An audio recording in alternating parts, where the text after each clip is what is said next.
I can tell you what happened. Most of what I can tell you for sure, and then the others, a couple of things I have to draw inferences on. But the Alex Baring, who's chairman of Kraft Heinz and part of the 3G operation with Georgie Paulo, and they and I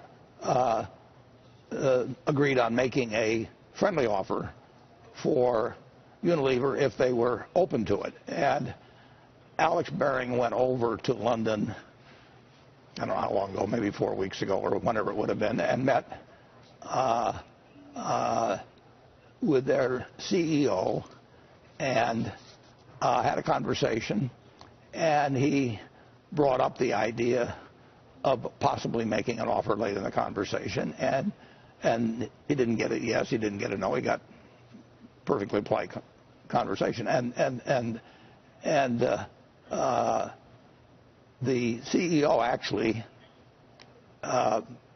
Greg Abel of Berkshire, known him 20 years ago. I mean, we had nothing but good reports about him. We felt fine about it. So Alex came back and said that he hadn't been thrown out. And so would we want to go ahead? So we went to see him again, maybe 2 weeks later, and he had a letter that was an outline of a deal, which he thought if he got a neutral response he would give, but if he got a negative feeling he would not. And he went over and felt he got a neutral response and therefore gave the letter. Now, I might mention, it reminds me of that old story about the difference between a diplomat and a lady. I don't know whether you've ever heard that or not. No. But, well, if a diplomat says yes, he means maybe. If he says maybe, he means no. And if he says no, he's no diplomat. And if a lady says no, she means maybe. And if she says maybe, she means yes. And if she says yes, she's no lady. So he probably got a maybe and didn't know whether it was coming from a diplomat or lady, essentially. I mean, that's what frequently people get. I don't work on acquisitions that way myself. I just go in and say, if you want me to make an offer, I'll make one. If you don't want me to make an offer, I won't make one. And I'll tell you a price if I do it. But there's usually much more of a mating dance than that. And so you get this, I'll take it to the board and all that. And you're dealing with different kinds of people. Some people are different cultures. They're more polite than others and so on. So Alex took it as being a maybe and gave this letter outlining a deal to Unilever, and it was said it would go to the board. Well, it became very apparent that Unilever did not want this offer based on, within a few days, press reports. For one thing, it leaked somehow on a Wednesday prior to the Friday one. And so on Saturday, I got, after that Friday, I got calls indicating that the offer was unwelcome. And I said, if it's unwelcome, and Georgie Paulo said the same thing. I mean, if it's unwelcome, there is no offer. I mean, it was only intended to be presented if there was a possibility. Now, it was never intended as a hostile offer? No, zero. And on the other hand, it may have been interpreted that way. And I can't argue about that.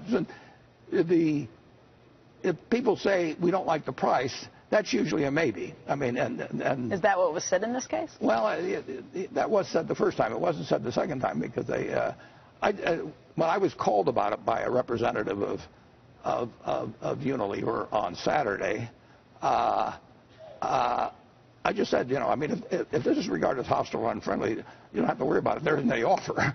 But if it's simply because you're negotiating, which people often do, when they take it to the board and they say, well, it's not enough money and all that, and then I'm not a negotiator myself, but the 3G people are more that way. So, but once the three of us learned that it was regarded as unfriendly, we had no intention of making one, and I think the Unilever people understand that now. Is this a case you're saying of the Unilever CEO being exceedingly polite?